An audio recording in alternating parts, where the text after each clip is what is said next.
नमस्कार, मी यामिनी दळवी. बुलेटिन मध्ये तुम्हा सगळ्यांचं स्वागत. आणि या क्षणाची एक मोठी बातमी आपण बघूयात. नरकातला स्वर्ग पत्राचाळ घोटाळ्याच्या प्रकरणी 100 दिवस आर्थर रोड कारागृहामध्ये असताना संजय राऊत यांनी लिहिलेलं हे पुस्तक शनिवारी म्हणजेच उद्या या पुस्तकाचं प्रकाशन होणार आहे. मात्र या प्रकाशनाच्या आधीच एबीपी माझाच्या हाती हे पुस्तक लागलंय. या पुस्तकामध्ये संजय राऊत यांनी आजवरती त्यांनी आधी न मांडलेल्या अनेक खळबळजनक बाबी लिहिलेल्या आहेत. त्यातीलच एक म्हणजे या पुस्तकामधील राजा का संदेश साफ है हे प्रकरण. यामध्ये बाळासाहेबांनी अमित शहांवरती मोठे उपकार केल्याची कहाणी लिहिण्यात आली आहे. गुजरात दंगलीच्या प्रकरणामध्ये सीबीआय चौकशीचा ससेमिरा मागे लागलेला असताना त्यासोबतच तडीपारीची कारवाई झालेली असताना बाळासाहेबांच्या एका फोननं अमित शहांना संकटाच्या गर्तेमधून कसं बाहेर काढलं हे सांगणारी आणि हा दावा करणारी ही कहाणी सुद्धा लिहिण्यात आली आहे.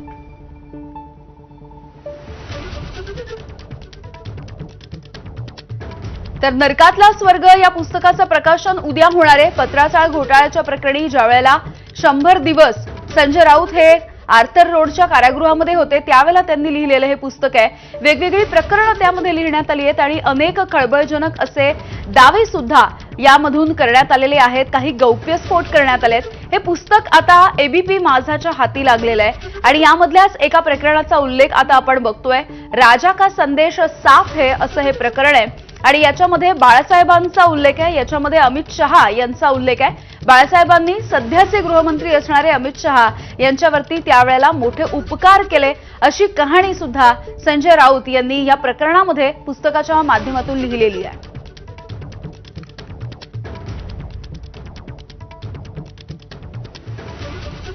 तर नेमकं साधारणपणे या प्रकरणामध्ये काय लिहिण्यात आलंय आपण जाणून घेऊयात ग्राफिक्सच्या माध्यमातून. दंगलीतील काही निर्घृण गुन्ह्यांचा तपास सीबीआयकडे होता.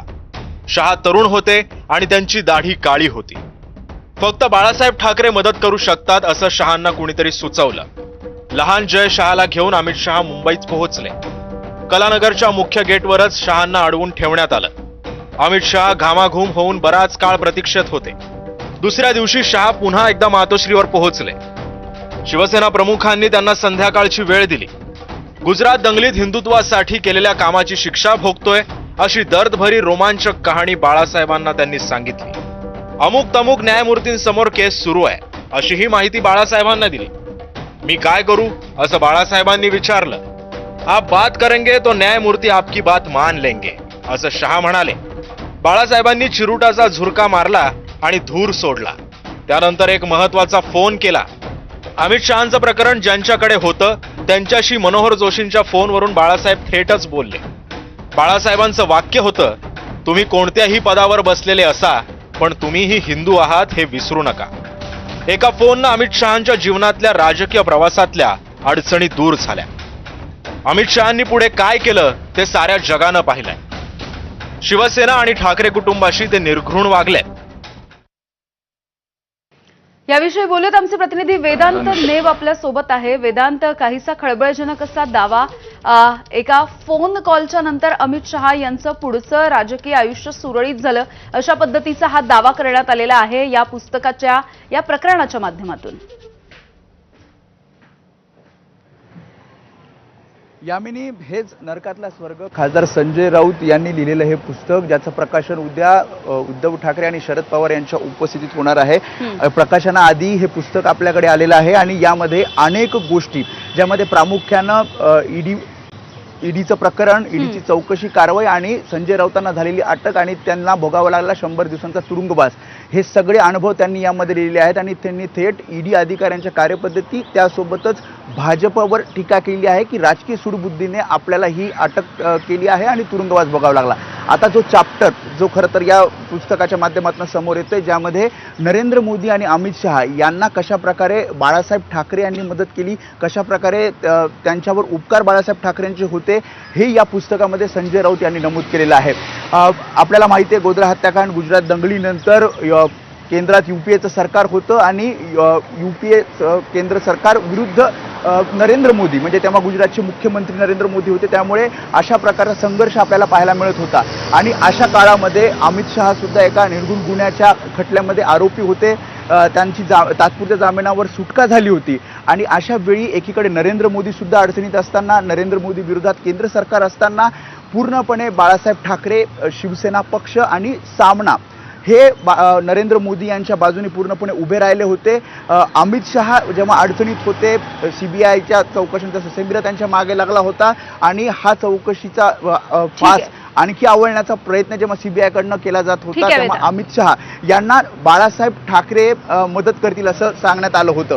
आणि असं असताना बाळासाहेब ठाकरेंनी संबंधित जी केस न्यायमूर्तींकडे होती त्यांना थेट फोन लावला आणि एका फोन कॉलमुळे अमित शहांच्या ज्या काही अडचणी होत्या, ज्या काही पुढे राजकीय जो प्रवास होता त्यामध्ये ज्या काही अडचणी येणार होत्या त्या बाळासाहेब ठाकरेंच्या एका फोन कॉलमुळे दूर झाल्या. बाळासाहेबांनी अमित शहांवरती उपकार केल्याचा हा दावा केला जातोय. वेदांत, असेच सोबत रहा. आणखी नेमकं काय काय आहे या पुस्तकामध्ये ते सुद्धा जाणून घ्यायचे तुमच्याकडून. संजय राऊत यांच्या पुस्तकामध्ये अनेक स्फोटक असे किस्से सुद्धा आहेत आणि यामधील अजून एक खळबळजनक दावा आहे शरद पवार आणि पंतप्रधान नरेंद्र मोदींच्या बाबतीतला. बाळासाहेबांप्रमाणे शरद पवारांनी गुजरातचे तत्कालीन मुख्यमंत्री म्हणजेच सध्याचे पंतप्रधान नरेंद्र मोदी आणि अमित शहांना गुजरात दंगलीच्या प्रकरणामध्ये कसं वाचवलं याबाबत नरकातला स्वर्ग या पुस्तकामध्ये हा खळबळजनक दावा करण्यात आला. मोदींना अटक होऊ नये म्हणून शरद पवारांनी कॅबिनेटमध्ये कोणती भूमिका मांडली, तसंच अमित शहांना वाचवण्यासाठी मोदींच्या फोनच्या नंतर शरद पवारांनी कशी सूत्र हलवली या संदर्भातला सुद्धा किस्सा यामध्ये लिहिण्यात आलाय. शरद पवारांनी मोदींना कशी मदत केलेली होती, पुस्तकात नेमकं काय आपण बघूयात. मोदी गुजरातचे मुख्यमंत्री असताना केंद्रात UPAचं सरकार होतं. गोध्रा कांडात CBI सह अनेक चौकशांचा ससेमिरा होता. गुजरातचे अनेक पोलीस आणि अमित शहांना तुरुंगात जावं लागलं. चौकशी आणि कारवाईची बंदूक मोदींपर्यंत वळली. लोकशाही मार्गाने निवडून आलेल्या मुख्यमंत्र्यांना अटक करू नये अशी पवारांची भूमिका होती. पवारांच्या भूमिकेला कॅबिनेटमध्ये मूकसंमती होती आणि मोदींची अटकही टळली. पवारांच्या उपकारांचे मोदींनी किती स्मरण ठेवले. तर शरद पवारांनी त्यावेळेला अमित शहांना नेमका कसा मदतीचा हात दिला होता या संदर्भात काय लिहिलं गेलंय बघूयात. नरकातला स्वर्ग, उपकारांची आठवण. अमित शहा खून प्रकरणात आरोपी होते.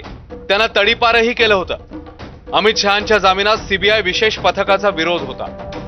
CBI पथकातील महाराष्ट्र केडरच्या अधिकाऱ्याचा विशेष विरोध होता. मोदींनी पवारांना फोन केला. पवारांनी स्वभावानुसार मदत केली. शहांना जामीन मिळाला, पण पुढे ते पवार आणि महाराष्ट्राशी कसे वागले. पुन्हा एकदा जाऊयात, आमचे प्रतिनिधी वेदांत आहेत आपल्यासोबत. वेदांत, आपण आधी पाहिलं की बाळासाहेब ठाकरेंनी त्यावेळेला अमित शहांना कशी मदत केली या संदर्भात एक प्रकरण होतं आणि हे पुढचं प्रकरण आपण बघतोय की शरद पवार यांनी तत्कालीन त्यावेळेचे मुख्यमंत्री असणारे नरेंद्र मोदी आणि मग अमित शहा यांना कशी मदत केली याविषयी सुद्धा लिहिण्यात आलेलं आहे. यामिनी, राजकीय मतभेद असताना सुद्धा शरद पवारांनी घेतलेले स्टँड, शरद पवारांनी नरेंद्र मोदी आणि अमित शहा अडचणीत असताना केलेली मदत ही या पुस्तकात अधोरेखित केलेली आहे, संजय राऊतांनी मांडलेली आहे. जसं तू म्हणाली की जेव्हा गोध्रा हत्याकांड झालं आणि त्यानंतर नरेंद्र मोदी, अमित शहा हे अडचणीत होते. गुजरातचे तत्कालीन मुख्यमंत्री नरेंद्र मोदी होते आणि या सगळ्यामध्ये CBIची चौकशी सुरू होती. अनेक पोलीस अधिकाऱ्यांना अटक होत होती आणि अशामध्ये तेव्हाचे मुख्यमंत्री म्हणजे गुजरातचे मुख्यमंत्री नरेंद्र मोदी यांना सुद्धा अटक होईल अशा प्रकारची चर्चा सुरू होती. आणि अशा वेळी कॅबिनेटमध्ये शरद पवारांनी घेतलेला स्टँड हा महत्त्वाचा होता असं संजय राऊत म्हणतात. त्यांचं असं म्हणणं आहे की लोकशाही मार्गाने निवडून आलेल्या मुख्यमंत्र्यांना अटक करणं योग्य नाही आणि हा जो स्टँड शरद पवारांनी घेतला त्याला अनेक जे राजकीय नेते होते त्यांनी मूकसंमती दिली आणि त्यामुळेच नरेंद्र मोदी यांची त्यावेळची अटक टळली असा दावा या पुस्तकामध्ये संजय राऊतांनी केलेला आहे. दुसरं म्हणजे अमित शहा, म्हणजे आपण जसं म्हटलं की एका गुन्ह्याच्या खटल्यामध्ये अमित शहा आरोपी होते.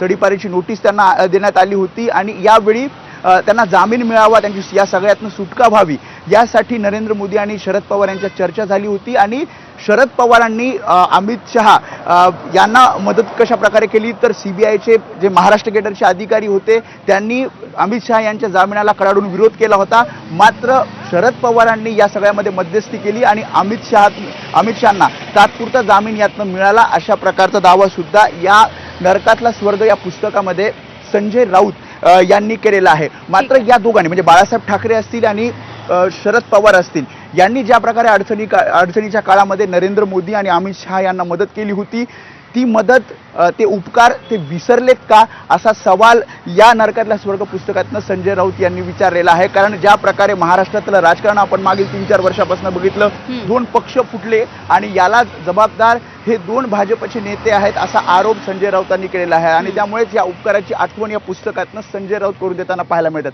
असे अनेक मुद्दे आहेत, असे अनेक चॅप्टर्स आहेत ज्यातनं संजय राऊतांनी वेगवेगळ्या प्रकारे गौप्यस्फोट केलेले आहेत आणि त्यामुळेच राजकीय वर्तुळात या पुस्तकाची चर्चा होणार यात शंका नाही. अगदी यामिनी. वेदांत, खरं तर या पुस्तकामधल्या 2 प्रकरणांविषयी सध्या आपण तुमच्याकडून माहिती घेतली. मात्र राजकारणामध्ये कोणत्याही गोष्टीसाठी टायमिंग फार महत्वाचं आहे. आता अगदी उद्या होणारं हे प्रकाशन या पुस्तकाचं, ते आधी झालेले हे सगळे गौप्यस्फोट, वारंवार संजय राऊत यांनी हे रोज सकाळी माध्यमांसमोर करत असणारी टीका, या सगळ्याकडे नेमकं कसं बघायचं आणि आगामी असणाऱ्या सगळ्या पालिका निवडणुका. मोदींपर्यंत वळली. लोकशाही मार्गाने निवडून आलेल्या मुख्यमंत्र्यांना राजकीय सुडापोटी माझ्यावर कारवाई ईडीने केली आणि या सगळ्यामध्ये तुरुंगवास मला भोगावा लागला. आणि हे जेव्हा पुस्तक जेव्हा सांगितलं त्यांनी की आपण लिहित आहोत आणि जेव्हा पुस्तकाचं प्रकाशन होतंय, तर नक्कीच यामध्ये काही आरोप प्रत्यारोप हे होणार हे स्पष्ट होतं. आणि जसं तू म्हणते की आगामी निवडणुका आहेत, पण या पुस्तकामध्ये जर आपण नीट बघितलं तर यामध्ये थेट तुरुंगवास का भोगावा लागला, तुरुंगवासात झालेल्या अडचणी, त्यासोबतच त्यांनी थेट भाजपच्या बड्या नेत्यांवर केलेले आरोप, ईडी अधिकाऱ्यांची कार्यपद्धतीवर उपस्थित केलेले प्रश्नचिन्ह, ईडी अधिकाऱ्यांची झालेली अडचण, त्यासोबतच ईडी अधिकाऱ्यांवर असलेलं प्रेशर, या सगळ्यांचं खरं तर मांडणी या पुस्तकामध्ये केलेली आहे. आणि त्यामुळेच आपण फक्त एक चॅप्टर बघितलं, असे एक 3-4 चॅप्टर्स आहेत ज्यातनं मोठे गौप्यस्फोट संजय राऊत यांनी केलेले आहेत. अगदी मग अमित शहांशी त्यांचं कनेक्ट होणं किंवा मग इतर काही गोष्टी असतील, या सगळ्यामध्ये थेट त्यांनी भाजपच्या नेत्यांवर आरोप केलेले आहेत. आणि जो काही पक्ष म्हणजे शिवसेनेचा पक्ष फुटला, राष्ट्रवादी काँग्रेस पक्ष फुटला, याला जबाबदार त्यांनी भाजपच्या 2 बड्या नेत्यांना जबाबदार धरलेला आहे. आणि भाजपने कशा प्रकारे एक कार्यपद्धती अवलंबून दबाव टाकण्याचा त्यांच्यावर प्रयत्न केला असा त्यांचा आरोप आहे, असा दावा आहे. हे सगळं त्यांनी या पुस्तकातनं मांडलेलं आहे. त्यामुळे एका चॅप्टर नंतर अनेक चॅप्टर्स असे आहेत ज्यातनं अनेक गौप्यस्फोट होत राहतील आणि राजकीय चर्चा यातनं होत राहतील. अगदी वेदांत, आपण बाळासाहेबांनी अमित शहांना कशा पद्धतीने मदत केली या प्रकरणाकडे ज्यावेळेला बघत होतो, त्याच्यामध्ये एक उल्लेख होता की मी नेमकं काय करू असं बाळासाहेबांनी विचारलं आणि त्यावेळेला अमित शहा असं म्हणाले की आप बात करेंगे तो न्यायमूर्ती आपकी बात मान लेंगे. अत्यंत धक्कादायक आणि खळबळजनक असं खरं तर हे वाक्य आहे. अशा पद्धतीचा दावा जरी केला जात असला तरी याकडे नेमकं काय अर्थाने बघायचं, कारण अनेक अर्थ निघतात या वाक्यातून. संजय राऊतांनी त्यांची भूमिका यामध्ये मांडली. संजय राऊतांनी जे काही बघितलं, जे काही प्रसंग अनुभवले ते यामध्ये त्यांनी मांडलेले आहेत. आणि यामध्येच अमित शहा यांना बाळासाहेब ठाकरे यांनी अडचणीच्या काळामध्ये कशी मदत केली हे अधोरेखित करत असताना त्यांनी स्पष्ट लिहिलेलं आहे की चौकटी बाहेर जाऊन बाळासाहेब ठाकरे यांनी अमित शहा यांना मदत केली. एका निर्गुण गुन्ह्याच्या खटल्यामध्ये जेव्हा अमित शहा अडचणीत होते, तडीपारची नोटीस होती, गुजरात सोडून त्यांना जावं लागलं होतं आणि नरेंद्र मोदी सुद्धा त्यांना मदत करू शकत नव्हते. अशा वेळी एका व्यक्तींनी त्यांना सांगितलं की या प्रकरणामध्ये तुम्हाला बाळासाहेब ठाकरे हे मदत करू शकतात. आणि त्यामुळे ते थेट मुंबईत आले. मातोश्रीवर पहिल्या दिवशी भेट होऊ शकली नाही, मात्र दुसऱ्या दिवशी बाळासाहेब ठाकरेंनी सायंकाळी त्यांना वेळ दिला होता. आणि या सगळ्या भेटीमध्ये बाळासाहेब ठाकरेंना त्यांनी सगळं जी काही अडचण आहे ती सांगितली. आणि त्यांच्यात एक महत्त्वाचं म्हणजे गुजरात दंगलीत हिंदुत्वासाठी केलेल्या कामाची शिक्षा आपण व आपले कुटुंब भोगत असल्याचं अमित शहा यांनी बाळासाहेब ठाकरेंना सांगितलं. आणि मी अडचणीत आहे आणि त्यामुळेच न्यायमूर्तीसमोर केस सुरू आहे. आप बात करेंगे तो न्यायमूर्ती आपकी बात मान लेंगे. तुमचा शब्द ते खाली पडू देणार नाहीत असं अमित शहा आणि बाळासाहेब ठाकरेंना सांगितलं. त्यामुळे बाळासाहेब ठाकरेंनी तातडीनं मनोज जोशी यांच्या फोनवरून संबंधित व्यक्तीला फोन केला, संबंधित न्यायमूर्तींना फोन केला आणि त्यांनी यामध्ये एकच वाक्य बोललं की तुम्ही कोणत्याही पदावर बसलेले असाल पण तुम्ही हिंदू आहात हे विसरू नका. आणि त्यानंतर फोनवरची ही चर्चा त्यांची झाली आणि या सगळ्या अडचणीतनं अमित शहा मोकळे झाले. जो काही अडचण होती म्हणजे राजकीय जीवनातली अडचण असू किंवा त्यांच्या वैयक्तिक जीवनातली अडचण असू देत, त्यातनं सुटका खरं तर अमित शहांची झाली. आणि त्यामध्ये बाळासाहेब ठाकरेंचा रोल महत्त्वाचा होता. असा दावा संजय राऊत या पुस्तकातून करताना आपल्याला पाहायला मिळतात. अगदी अगदी बाळासाहेब ठाकरे यांच्या सोबतच आता शरद पवार यांनी सुद्धा चौकटीच्या बाहेर जाऊन मदत केली किंवा त्यावेळेला अमित शहा यांच्यासाठी बाळासाहेबांनी एक वेगळ्या पद्धतीने भूमिका घेतली असा सुद्धा उल्लेख यामधून करण्यात आलाय. वेदांत, याबद्दल काय सांगाल? आणखी काय लिहिलं गेलंय पवारांनी ज्या पद्धतीने भूमिका घेतली त्याविषयी? यामिनी, गुजरात दंगलीनंतर केंद्रात युपीएचं सरकार होतं आणि त्यामुळे नरेंद्र मोदी विरुद्ध केंद्र सरकार असा संघर्ष होता आणि या संघर्षाच्या काळामध्ये राजकीय मतभेद शरद पवारांनी बाजूला ठेवले. हे अधोरेखित या पुस्तकातनं केलेले आहे असा दावा संजय राऊतांनी केलेला आहे. आणि मग नरेंद्र मोदी यांना अटक होण्याची चर्चा असताना शरद पवारांनी घेतलेला स्टँड म्हणजे अगदी कॅबिनेटमध्ये शरद पवारांनी सांगितलं की लोकशाही मार्गाने हे मुख्यमंत्री म्हणून नरेंद्र मोदी निवडून आलेले आहेत, त्यामुळे अशा प्रकारे अटक करणं हे योग्य नाही आणि यालाच दुजोरा, यालाच मान्यता, मूकसंमती ही काही नेत्यांनी युपीएच्या सरकारमध्ये दिली आणि त्यामुळेच ही अटक टळली. त्यामुळे एक प्रकारे मोठी मदत ही शरद पवार आणि नरेंद्र मोदी यांना केली असं संजय राऊत या पुस्तकामध्ये म्हणतायत. शिवाय बाळासाहेब ठाकरेंनी नेहमी नरेंद्र मोदी यांच्या पाठीशी ते उभे राहिले. म्हणजे हे पुस्तक वाचताना आणखी एक मुद्दा येतो, ते म्हणजे मुख्यमंत्री पदाहून जेव्हा गुजरातचे मुख्यमंत्री नरेंद्र मोदी होते तेव्हा त्यांना बाजूला काढण्याचा प्रयत्न किंवा त्यांना बाजूला काढण्याचा विचार भाजप पक्षश्रेष्ठींचा होता. त्यावेळी मात्र असं करू नका किंवा नरेंद्र मोदी यांना मुख्यमंत्री पदाहून बाजूला करू नका असं थेट बाळासाहेब ठाकरे आडवाणींना सांगतात, अटल बिहारींपर्यंत हा मेसेज पोहोचवतात. आणि हे सगळं त्यांनी यासाठी सांगितलं की नरेंद्र मोदी यांच्या बाजूने पूर्णपणे शिवसेना, सामना आणि बाळासाहेब ठाकरे हे होते आणि त्यामुळेच नरेंद्र मोदी हे त्यावेळी गुजरातच्या मुख्यमंत्री पदावर कंटिन्यू राहिले. शिवाय पुढे सुद्धा कशा प्रकारे शिवसेनेने पूर्णपणे पाठिंबा नरेंद्र मोदी यांना दिला हे त्यांनी सांगितलं. मात्र यामध्ये सगळ्यात महत्त्वाचं म्हणजे यातलं जर शेवटचं आपण वाक्य बघितलं तर दोन्ही नेत्यांना मदत करून सुद्धा त्यांनी दोन पक्ष, महत्त्वाचे पक्ष फोडले आणि दोन्ही नेत्यांनी जे उपकार केले ती उपकाराची भावना ते विसरून गेले का असा प्रश्न संजय राऊतांनी या पुस्तकातनं विचारला. अगदी वेदांत, आतापर्यंत ज्या पद्धतीने आपण हे दावे बघतो आहोत पुस्तकातून केलेले, यामध्ये प्रामुख्याने जी प्रकरणं तुम्ही सांगता त्यामध्ये अमित शहांचे उल्लेख आहेत. मग त्याच पद्धतीने मोदींना कशा पद्धतीने मदत करण्यात आली आतापर्यंत याचे सुद्धा काही उल्लेख करण्यात आलेले आहेत का, की मग केवळ अमित शहा यांना टार्गेट केलं गेलंय? यामध्ये दोन्ही नेत्यांना कशा प्रकारे मदत महाराष्ट्रातील दोन बड्या नेत्यांनी केली हे सांगण्यात आलंय. म्हणजे एक प्रकारे नरेंद्र मोदी यांच्या अटकेची त्यावेळी चर्चा असताना शरद पवारांनी घेतलेला स्टँड, नरेंद्र मोदी अडचणीत असताना म्हणजे मुख्यमंत्री पदावरून दूर करावं का जेव्हा भाजप पक्षश्रेष्ठी विचार करत होते तेव्हा बाळासाहेब ठाकरेंनी घेतलेला स्टँड आणि भाजपच्या पक्षश्रेष्ठींना पाठवलेला निरोप किंवा त्यांच्याशी झालेली चर्चा आणि अमित शहा अडचणीत असताना बाळासाहेब ठाकरेंनी केलेला फोन, शिवाय शरद पवारांनी त्यांची जामिनावर सुटका व्हावी यासाठी केलेली मदत, हे सगळं यामध्ये अधोरेखित करण्यात आलेलं आहे. आणि हा जो मुद्दा आहे हाच या पुस्तकामध्ये जास्त चर्चेला जातोय आणि यावर नक्कीच भाजपच्या काही नेत्यांच्या सुद्धा प्रतिक्रिया येतील. कारण ही जी सगळी भूमिका आहे, हे जे दावे आहेत ते संजय राऊत यांनी मांडलेले आहेत. मात्र यामध्ये भाजप याला कशा प्रकारे बघतं किंवा इतर राजकीय पक्ष या सगळ्या मुद्द्याला कशा प्रकारे बघतात हे सुद्धा पाहणं महत्त्वाचं असेल. अगदी वेदांत, धन्यवाद या सगळ्या सविस्तर माहितीसाठी. तर आपण ही बातमी बघतोय पुस्तकामध्ये काय पद्धतीने दावे करण्यात आले आहेत आणि शिवसेना प्रमुख बाळासाहेब ठाकरेंनी अमित शहांना गुजरात दंगलीच्या नंतर कशी मदत केली या संदर्भामध्ये नेमका काय दावा करण्यात आलाय आपण बघूयात. गुजरात दंगलीतील काही निर्घृण गुन्ह्यांचा तपास सीबीआयकडे होता. शहा तरुण होते आणि त्यांची दाढी काळी होती. फक्त बाळासाहेब ठाकरे मदत करू शकतात असं शहांना कुणीतरी सुचवलं. लहान जय शहाला घेऊन अमित शहा मुंबईत पोहोचले. कलानगरच्या मुख्य गेटवरच शहांना अडवून ठेवण्यात आलं. अमित शहा घामाघूम होऊन बराच काळ प्रतीक्षेत होते. दुसऱ्या दिवशी शहा पुन्हा एकदा मातोश्रीवर पोहोचले. शिवसेना प्रमुखांनी त्यांना संध्याकाळची वेळ दिली. गुजरात दंगलीत हिंदुत्वासाठी केलेल्या कामाची शिक्षा भोगतोय अशी दर्दभरी रोमांचक कहाणी बाळासाहेबांना त्यांनी सांगितली. अमुक तमुक न्यायमूर्तींसमोर केस सुरू आहे अशी ही माहिती बाळासाहेबांना दिली. मी काय करू असं बाळासाहेबांनी विचारलं. आप बात करेंगे तो न्यायमूर्ती आपकी बात मान लेंगे असं शहा म्हणाले. बाळासाहेबांनी चिरुटाचा झुरका मारला आणि धूर सोडला. त्यानंतर एक महत्वाचा फोन केला. अमित शहांचं प्रकरण ज्यांच्याकडे होतं त्यांच्याशी मनोहर जोशींच्या फोनवरून बाळासाहेब थेटच बोलले. बाळासाहेबांचं वाक्य होतं, तुम्ही कोणत्याही पदावर बसलेले असा, पण तुम्हीही हिंदू आहात हे विसरू नका. एका फोननं अमित शहांच्या जीवनातल्या राजकीय प्रवासातल्या अडचणी दूर झाल्या.